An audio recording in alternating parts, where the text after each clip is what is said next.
Welcome everyone to the last panel of today. So this is ConLang development, enriching your world building with new words. And let's have our panelists introduce themselves with their name and what brings them to this panel. Lighty, do you want to start us off? Sure, I'm Lighty, fantasy writer. I think what got me into fantasy writing was making up my own languages. It was always a big fascination of mine. So it's a big part of why I'm here. And Dan?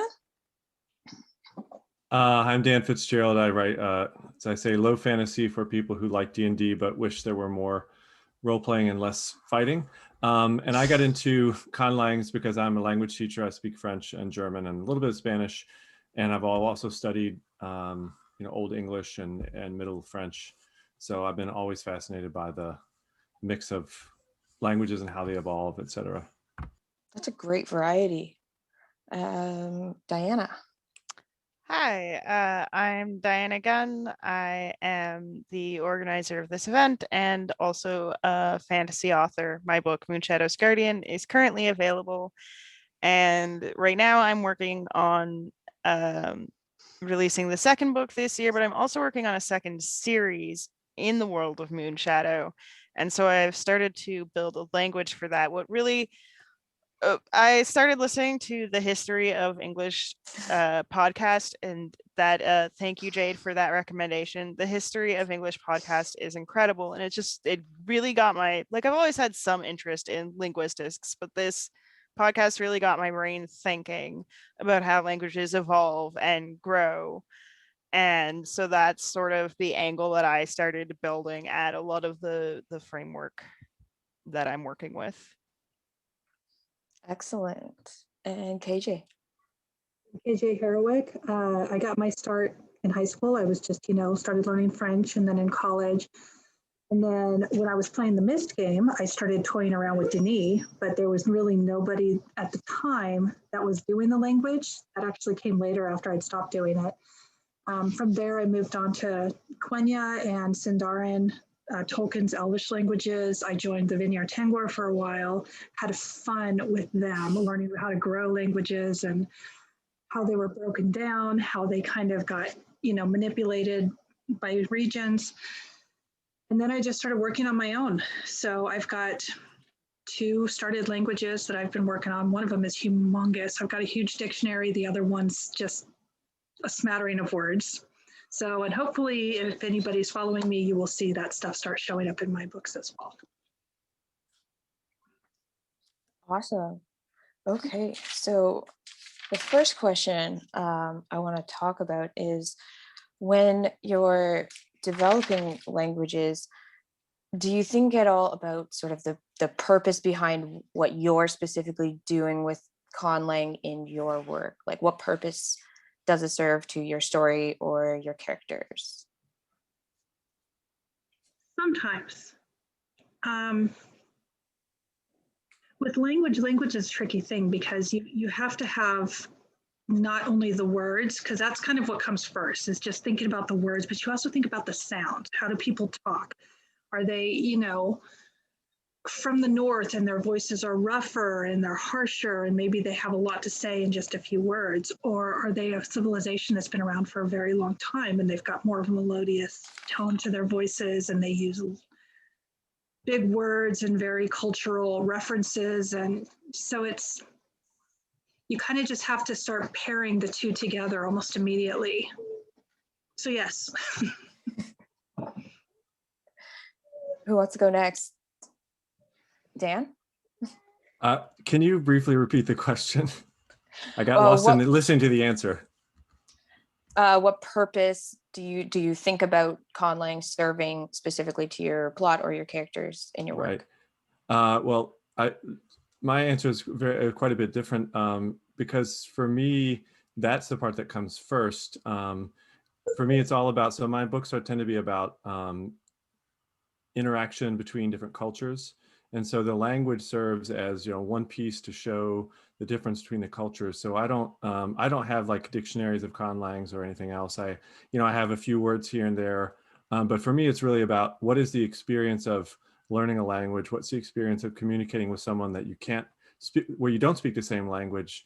And so I'll have situations where somebody, people have to try to communicate in gestures as they slowly learn each other's languages, and also some language magic that helps people learn languages, which is always kind of fun. So for me, it's really about language shows culture, and the interactions between cultures and the languages are what is most fun. So a lot of times I will have, and Diana heard this in an earlier panel I mentioned, you'll have expressions that'll be identical in two different languages, and then the characters start to wonder, well, how could these two languages have the exact same expression?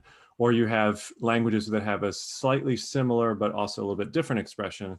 So to figure out what is the history of the two peoples or the two groups, if they're not necessarily people, and how did they evolve? So language for me is a vehicle to get to the history and the divergence of different civilizations.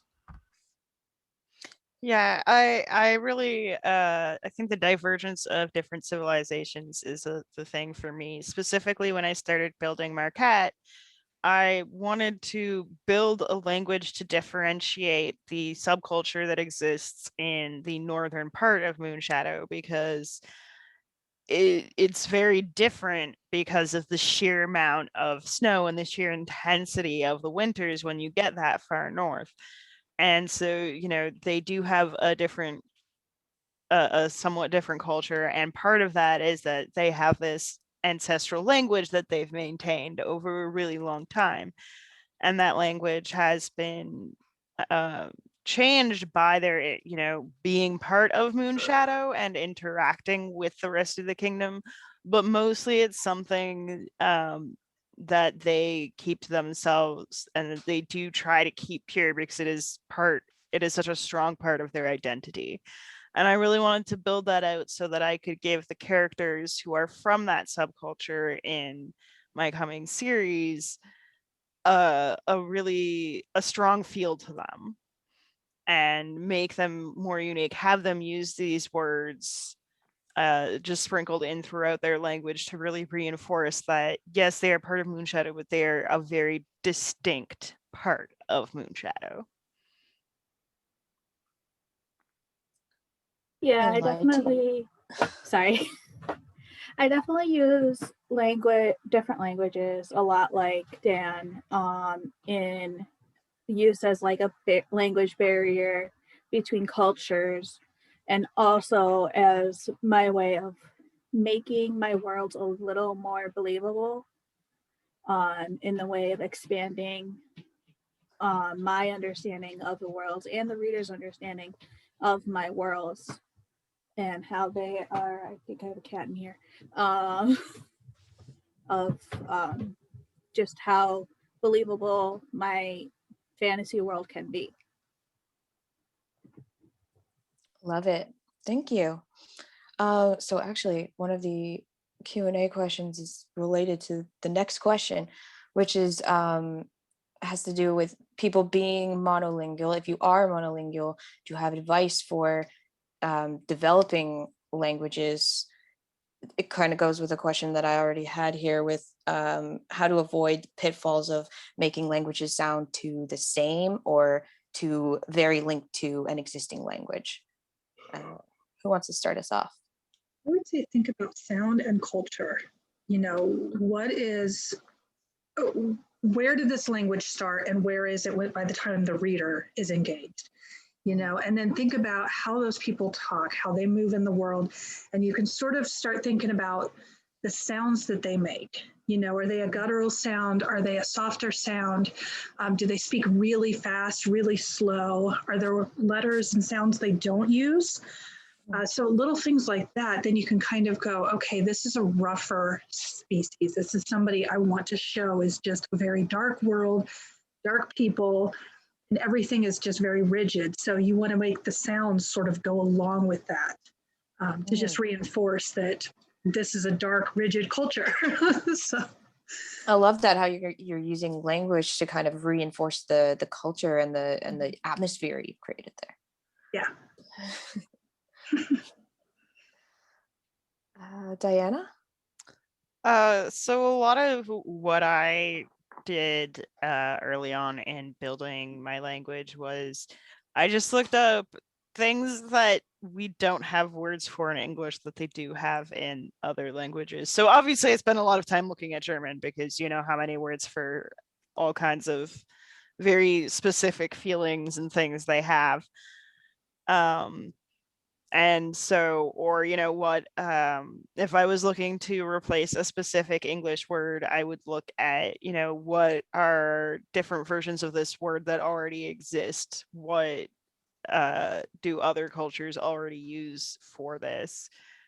Can I notice like a similar pattern of sounds that seems common across a bunch of languages? Because most languages that are spoken throughout Europe are, you know, they have the same ancestral root.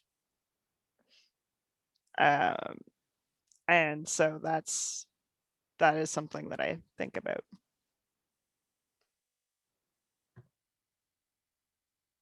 Lighty? Little embarrassing because my answer is kind of a cop out for the entire panel. If you are stuck with sounds and language in general, because a lot of people get stuck on, if you're going to make a language, you got to go Tolkien's way. You got to make the entire language. And then people get overwhelmed. Not everybody, of course, but people like me, I was like, I got to make a Tolkien language, and then I got overwhelmed. You could, one of the things that I often do is I throw words in here and there, but you could also often just do like they said in this language or in that language. That's that shows that there's diversity, and it doesn't make you stress out about the sounds, about things. You can say in the narrative what it sounds like rather than trying to type it out and trying to type the accent out. Yeah, that makes a lot of sense, especially if maybe for story reasons you don't actually need to develop the language fully. Oh, I want to jump in here with, so if we take a step back, if we're writing about a fantasy culture where they don't speak actual English, then the main language that they're speaking, we're representing it as English on the page. So when I, you know, like my characters speak a language called, the humans speak a language called Eilish, and some of them speak one called Southish. But on the page, like Eilish is the main language. So when they're speaking, and I'm just writing it out in English, and when we get into talking about other languages, it's helpful to me to actually use comparisons to, not direct comparisons, but to real world languages that have a similarity to English. So when I created the basis for the ConLang for the mare, which is the other main civilization in the work, I used German as a kind of a base because there's a certain similarity in the sounds of certain words between English and German, and certain words have in common and they have a common source. And so to me, using an actual real world language that that is connected to English was helpful. Obviously, I make the words sound different and look different, and so it's not like they're speaking German, but it's showing that these two languages are as related as English and German are in terms of their history and the current words. And I have used for the southern areas, you know, I use a different language. So I will use real world languages because as English speakers, when you hear French, when you hear Spanish, when you hear Chinese, when you hear German, when you hear Korean, you know, each one has a different cultural significance to you, and you interpret it through the language, through the lens of the language and culture that is yours. And so I do find it helpful to make, to use real world languages as for inspiration, because hopefully the things that I experience when I think about these other languages and cultures will resonate with the reader, who will also be familiar. They're not going to be like, oh, that language is Italian, but they might get a sense like, oh, I see how this is connected to the main language. So I don't I don't really spell it out, obviously, on the page, but that's how I approach it. I do think direct links to real world languages, as long as you twist the language enough that it's not really recognizable, can help give a real flavor to the idea of the ConLang in the text. Yeah, for sure. Thank you. So our next question comes from the Q&A. How do you balance non-English sounds versus keeping words and names pronounceable? This kind of goes with the idea of when you're developing your language, obviously you want it to be different from English. How do you keep that from getting completely unreadable on the page, but still connect the readers to that otherness that you're kind of looking for? Anyone want to go first? I try to keep my words similar to what's that vocab word, English pronunciation. So it can be an out there word, but I'll spell it out the way an English writer would think it would be. Like when I came up with my name Lighty, I obviously didn't do that because when you read it, you think it's Lady. I have learned my lesson since then. But yeah, so now I would probably try to spell it a different way, but now it's just been so long. But yeah, try to keep it with the English pronunciation, no matter how out there it is. Okay. Diana? I would agree with that. I like to make my languages actually phonetic. I like to stick with relatively short words because long words can get very overwhelming. And also something that I've done a couple of times is when I have a character name that I like and everyone keeps mispronouncing it a certain way, I will just change the character's name to be spelled the way that everyone keeps mispronouncing it. That's a fun way to adjust your names, and then you can not have to scream at your entire base when you get fans. Yeah. That would be useful. Kat? I think mine just goes back to sound again. You know, English has specific sounds, but then you look at German and they've got different sounds. And, you know, so many different languages have different sounds that sort of come from their region or their area. So if you look at a whole range of sound, then you start, again, looking at your distinct cultures in your book. What are they like? Where did they come from? And then, like with the language that I created, the big one, it's one of the things I did is I broke it down into each sound has its own symbol. And that's kind of how they do the pronunciation. So as the language grew, though, and sort of developed, I got really obsessed with diacritics and accents, and I started adding a bunch. And then I realized, okay, this is just too much work for anybody, for readers, for me. So I backed it off quite a bit. I still have a few accents and diacritics, but for the most part, they're gone. But again, you can see this actual evolution and make sure that as you're saying each one, does it make sense? Can people say this easily? If I've got two versions of the words, which one is easier to say? And obviously the easier one's going to move forward with a society and as they sort of discard some of the older sounds. Kat, can I ask you a question about that? Yeah. How much actual ConLang do you show on the page? How many times are people going to see words spelled? How many are you going to see whole verses? Is it going to be like, you know, Tolkien elf songs or what? No, there's no whole verses. I mean, I have some written, but when I first started, there was a lot of it in there because I've got a character that's from 4,000 years in the future. And obviously, when she sort of encounters this other culture, they don't speak the same language. I'm sorry, my brain just completely The blanked. question was how much of those ConLangs do you show on the page? I backed it up quite a bit. So I started with a lot, and nowadays it's really piecemeal. You know, in the very beginning, this main character will hear a couple of words, but then she says, "I don't understand you." So it's showing the reader that she doesn't understand and they don't need to understand yet either. It's really not important. But as it gets deeper into the story, a lot of that sloughs off. And the only conlang is when it's really imperative. So.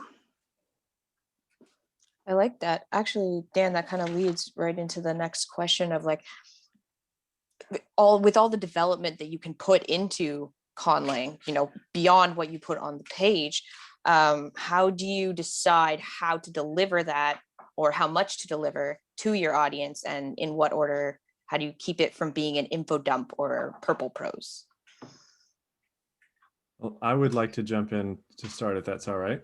Yes, please. So my short answer is I don't think very much of it needs to be on the page at all. I think you get a lot about a language from the names.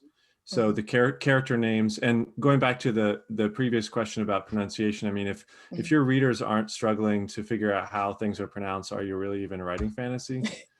But it's true. Even my editors and my beta readers are all like, well, how do you pronounce this? I'm like, I don't know. I mean, it's fantasy. You pronounce whatever you want. But I think that so character names and place names do the majority of the work for me. I don't put a lot of conlang on, but you can tell by the way that those character names and those place names look. You can sort of get a feel for what the language must sound like. And so I think in the entire merit cycle trilogy, there might be, at most five actual words of conlang on the page. But there's a ton of references there are a ton of character names that are suggestive of the different languages and dialects that people speak. And there's a lot of the experience of that. And I just lost the thread of the original question that you asked, as I keep we all keep doing. So I'm going to stop, I get on that note. I think it was limited. How much do you give the audience? Yes. So in short, yeah. And going back to your idea of info dumping, I do think that the most important, a lot of people, when they approach the idea of conlangs, they're like, I'm going to make this whole language and there's going to be all this stuff. And you end up going on this really deep rabbit hole of language creation. And then when you actually write the book, there's 10 words in it. And you're like, well, I just spent 1,000 hours for 10 words, was that really worth it? So my approach is more like, let me think about it, sociologically and historically and linguistically. And what does it mean to this character, that this group speaks one dialect and this other group speaks another, and I can sort of understand them, but not him.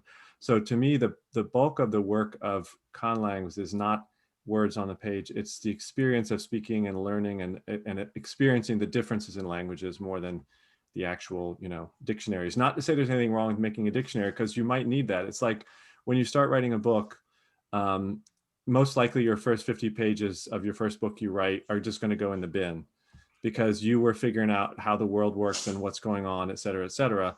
And might even be the first novel or two novels you write are going in the bin, because you're just learning as you go. And I think languages are the same way.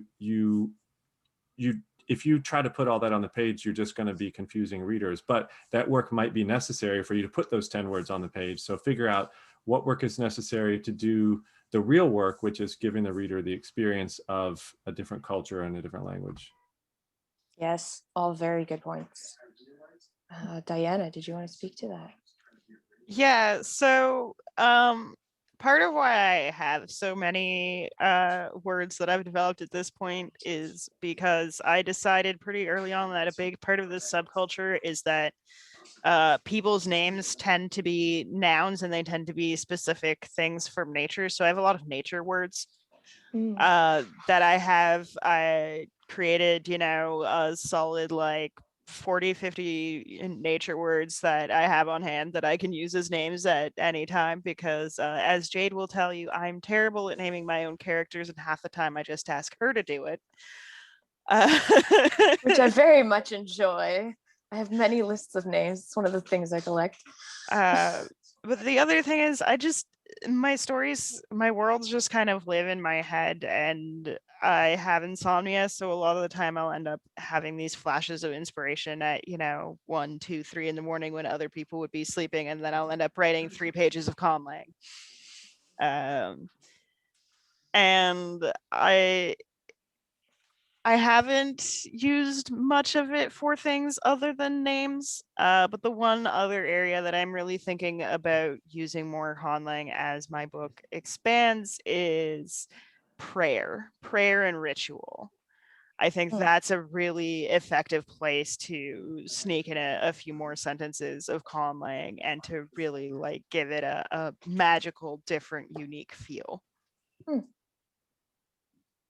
I like that. Lady. Definitely just sprinkling it in where it's obvious, like at a time where someone would be thankful for something. I throw in a Lasaya, thank you. And I found another unique place to put in some ConLang in one of my books. It was a very confusing dream the character was having. And I just one line made me Reagan. And it's just, it doesn't matter what it means because it was a confusing dream. Like it doesn't matter if he doesn't even remember it if I remember correctly. So it's so unique ways to throw it in if you really, really, really want to, but not absolutely necessary.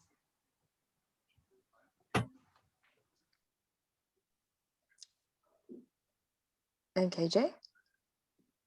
I pretty much just have to agree with everything Dan said.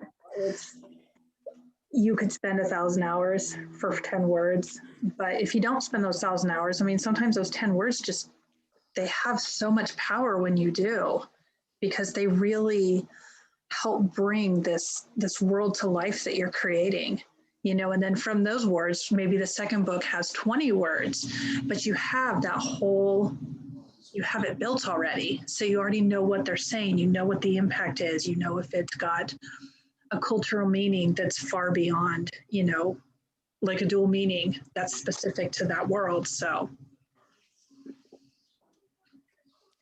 Yeah, for sure.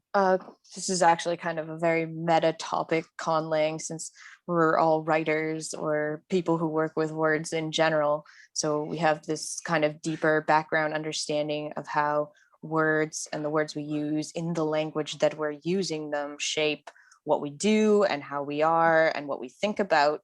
How does this, or does this play into how you develop ConLang in your own work? Dan, do you want to start? Sure. So I think of so the way my trilogy starts is we have, you know, human characters who are very much in a kind of what feels like a sort of standard medieval Europe fantasy setting, and they all speak the same language, and they're in a pretty homogenous society. And as we get farther into the trilogy, they start to encounter different cultures that at first they perceive as being monstrous, and then over time they come to see that it's more complex than that. And then the other culture, the mare, we come to find out in the second book that there's another group of mare that they see as being sort of monstrous and misunderstood. So the languages and the way that the different groups can communicate among each other, it has to do with it, sort of, for me, it's about the idea of othering and then de-othering. So when someone speaks another language, you often see them as the other, and the process of going from that to seeing them as being the same as you is a little bit similar to the process of learning a foreign language. You know, it's not something that happens rather suddenly. It takes a long time, and it takes practice and experience. And, you know, you have to bump your elbows a few times, and, you know, get a few scars as you learn. And I say this as a French teacher, and I see it's so painful to my students when they're struggling and they just, you know, they want to do it and they just can't get it right because it just takes time. And I see language and ConLang as being very much the same. That no matter who you are, what culture you come from, the way that you see the world is influenced by the language you speak. And when you meet someone else, you're learning not just a language, but a way of looking and a way of thinking at things. And sometimes you might be shocked at how similar they can be. And other times, you know, the difference can be, you know, could be pretty stark. So to me, it's really about that othering, de-othering process, and language is a good tool for that. For sure. I gotta say, I do appreciate stories that don't sort of skip over. I know in a lot of sci-fi, they kind of have some kind of tech piece that kind of jumps language barriers, but there's something to be said for having to learn the language or having it be a barrier in the world. Are Yeah. you okay with a little language magic? Something I found really interesting was actually watching Star Trek Enterprise, which was honestly like the worst of the Star Trek shows. I bailed after like 4 episodes, but it was kind of cool to see that the one woman, I forget her name, was actually building the universal translator. So they didn't have it. They couldn't communicate in most of the episodes that I watched. And it does add such a different dynamic to a communication. And it's so interesting to watch the different ways that people will attempt to overcome that language barrier. Lighty, and we'll circle back to you. Um, that's actually a really good question that I gotta think about too.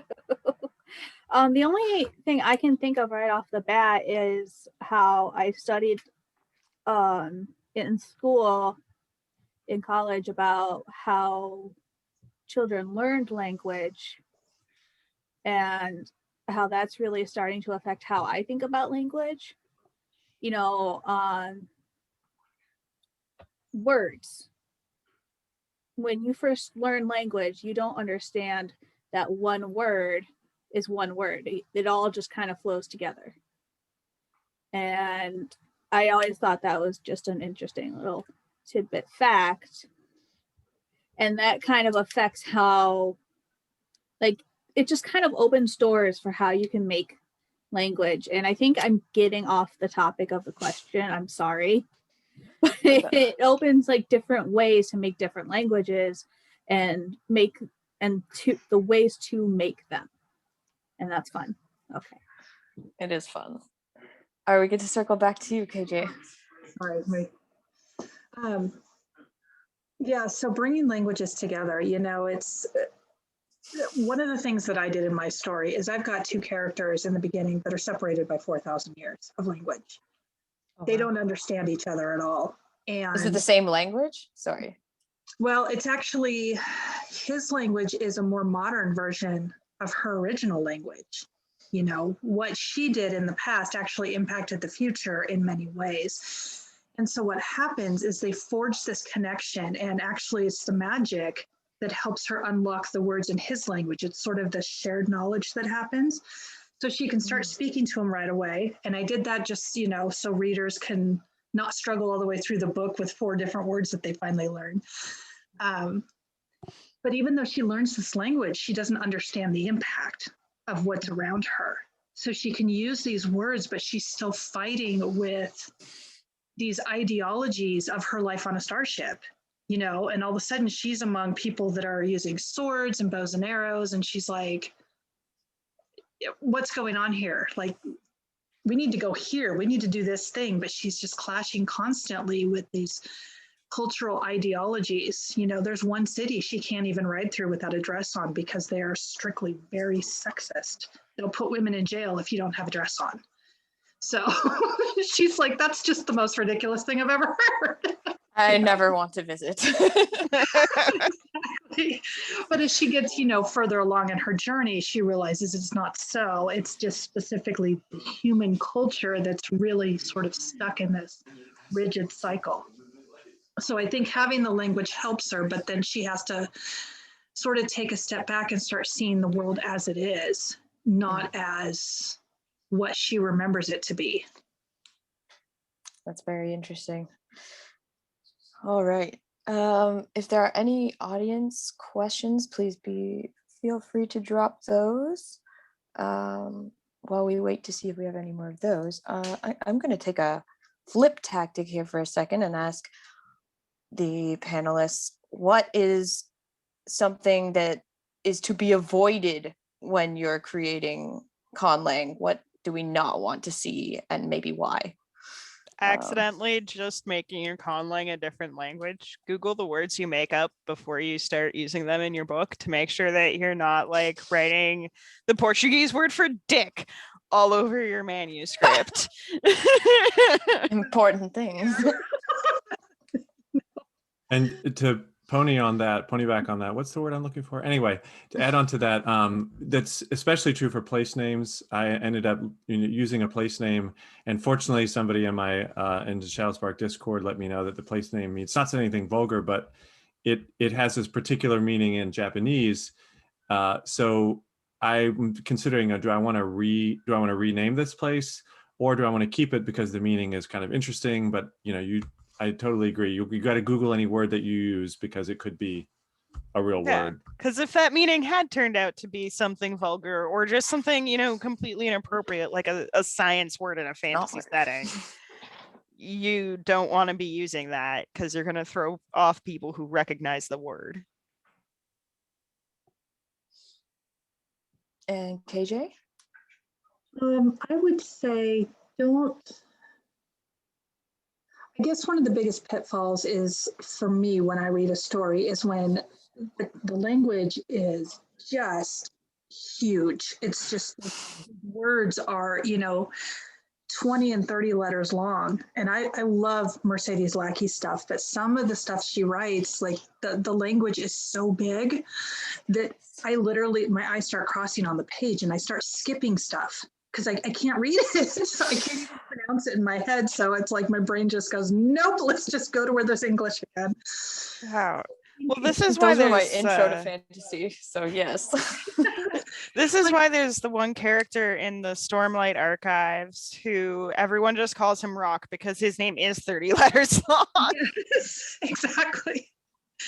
I love that meta moment there too. So one of the things I would say is really be conscious of what your reader's experience is as they're forging a relationship with your story. For the story, you may only need those 10 words. But if you really want to get deep into the language, add a glossary in the back or, have a panel on the side that says, okay, if you really want to learn this particular language from my book, and they've got 10,000 readers or something, then they can do a workshop and just say, here's an extra, which a little bit more of the language that isn't in the stories. And people really like that kind of stuff, especially fantasy readers. That's true. We really do, myself included. Love our glossary. I live in those things, man. Lighty. Please don't stress yourself out. Have as much fun with it as you want. Don't put that expectation on yourself, but don't expect to put everything in the book either unless you like really, really, really want to. Like, just don't stress yourself out, please. Good advice. We're all already under enough stress right now. Indeed. I want to add to what the two previous people said. I think back to what's the biggest mistake, or I think the biggest mistake is trying to put too much language in there. ConLang is a stand-in for culture and it's a stand-in for communication and for other things. And to me, it's like anything in world building. If you do too much of it, you're gonna turn off some readers because it can slow down the story. So I'm a big believer in the minimalist world building, and that goes along with conlangs. Conlangs are super important for a lot of stories, but just keep it really limited in terms of what you do, in terms of conlang words you show on the page. But the way that you punctuate it, whether you use italics, that's an important thing that you have to think about. I know that's sort of a separate topic, but that can do more work than actual conlang sometimes. Be less confusing. Yes, actually, I want to piggyback on something you said earlier and throw another question out there with regards to. Oh shoot! I lost my train of thought now. Wait, if the moderator's losing her train of thought, we're in trouble. It is ADHD o'clock. It really, really is. To where you start with language, I think because Dan had mentioned names are really good, and in general, things that are repeated are good, because if you're going to teach someone a language in your book, you want to start with some things that are repeatable, so they're going to see them more often, like place names or character names. Does anyone want to expand on which other areas are good places to drop that stuff? I think repeating, anything repeating, if you've got soldiers that are following your main character all the way through the book, do those soldiers have a particular name? Or is there a particular rank that you need to look out for? And that's something you can use very subtly all the way through it. And by the end, the readers are very familiar with that term. So they know that language, that word. You can think about clothing, a name of a sword, character names, a favorite food. One of the favorite foods in my world, or a drink, is called Reba. And it's just a common drink, and it's just a beer. And that's how people equate it, and that's all they need to really know about it. And so I think if you just find those little places that you can put the subtle words in, that they are repeated, they make sense, and you can see how they're just a part of the world, and it's not me using that dialogue all the time. For sure. Lighty. I just have to agree with KJ, all of the small little places that you can find clothing, food. Anyone want to add something more, have more to extrapolate in the same? I mean, it's all in a similar vein, but other things that repeat are greetings, little pieces of courtesy, like, thank yous, excuse me, things like that. Equivalents to that can be really effective. I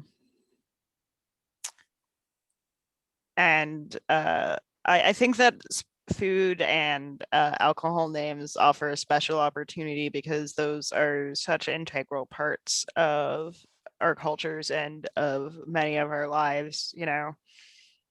Whether or not we put a lot of effort into food, it's it is important, and it is going to matter to the culture, even if it's, oh, well, this sucks. We have one thing that we're able to eat all the time because we're poor, or, we're in an area that's bad for farming.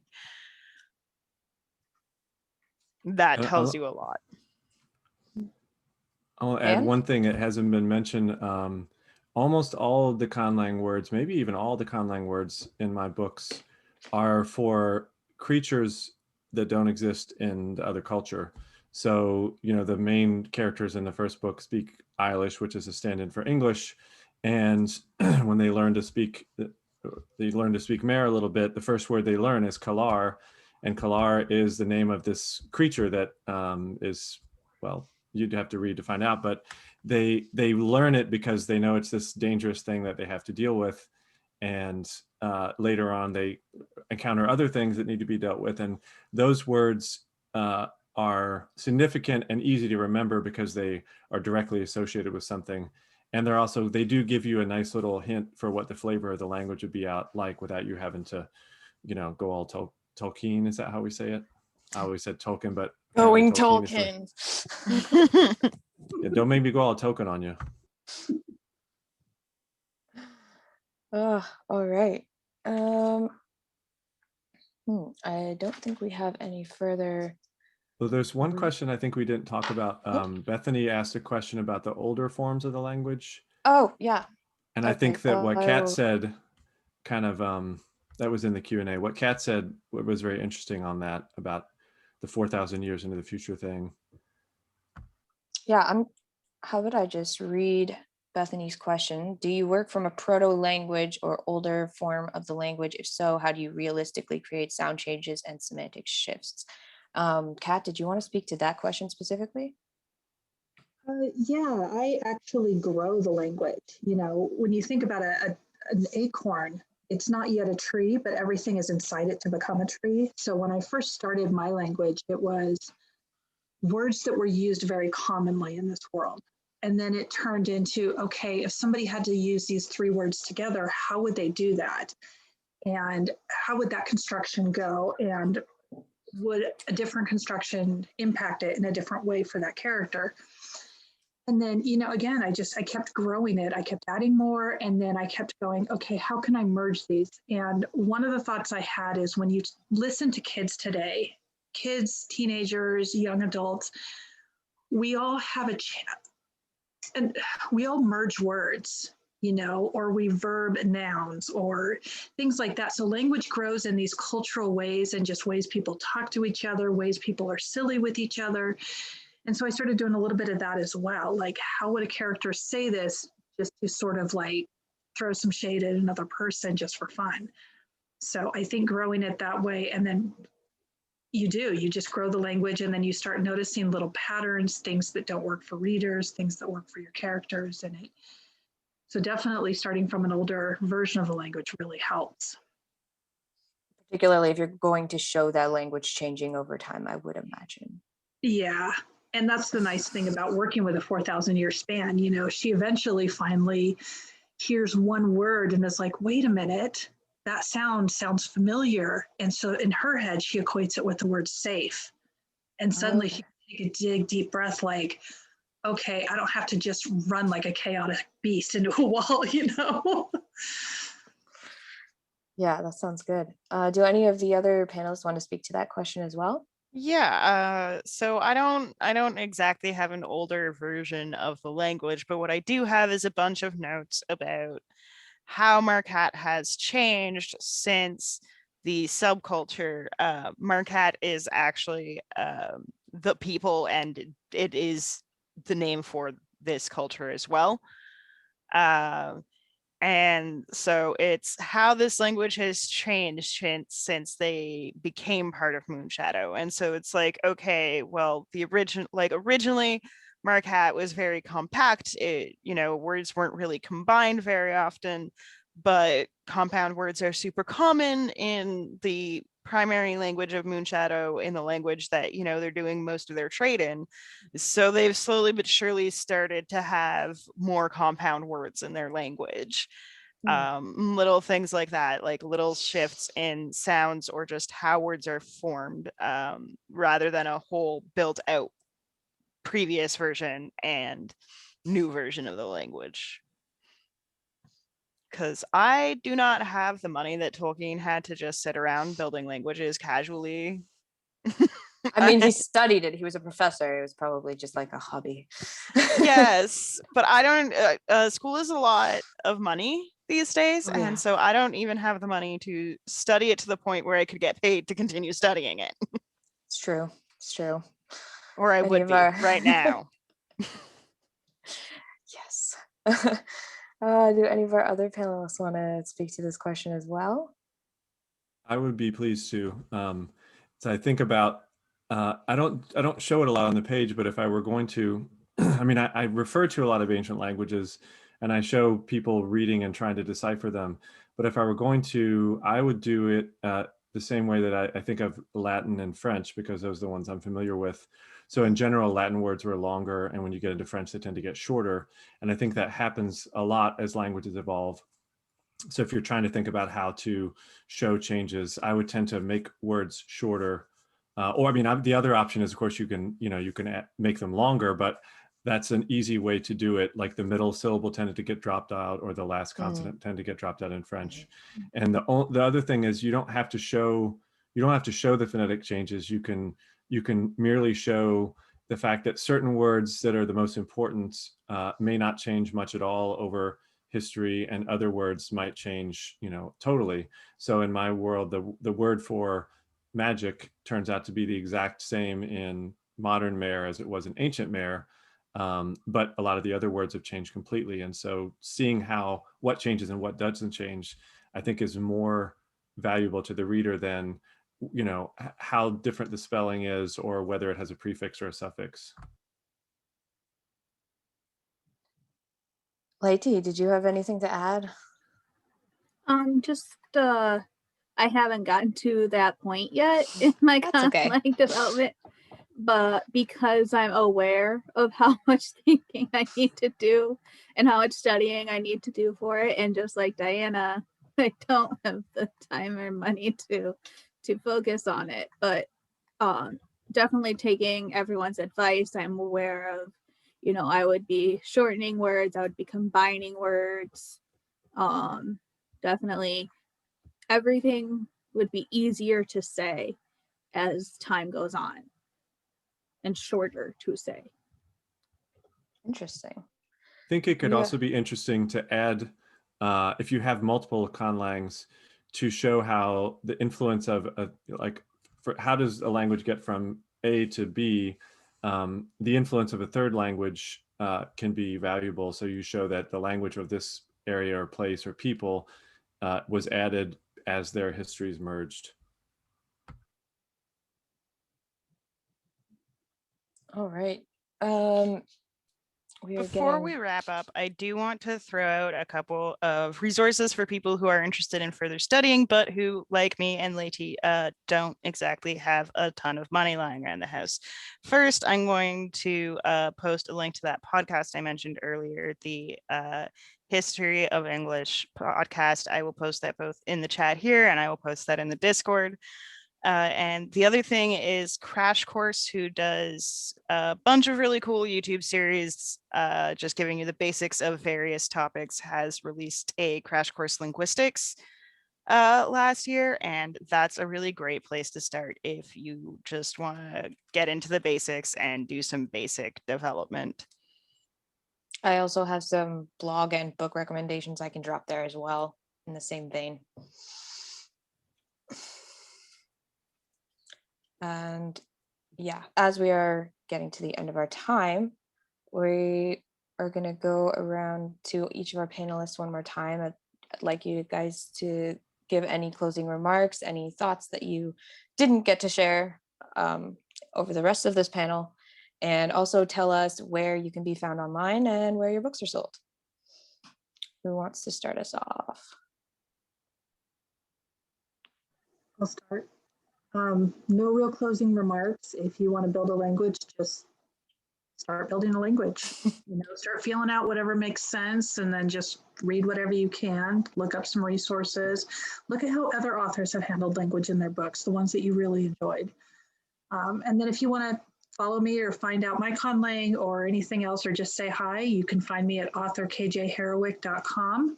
I've got everything set up there. I've got a newsletter. And if you subscribe to my newsletter, you can actually learn my ConLang. So That's cool. yeah.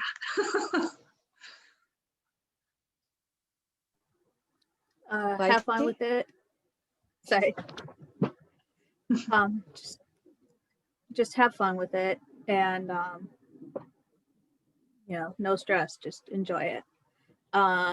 You can find me on Twitter, Laitie, LAITIE 315, and Broken Crayon Coloring at .wordpress.com. Diana? All right. Be a student of the real world first. You don't have to learn a whole language, but just look at words for things in different languages.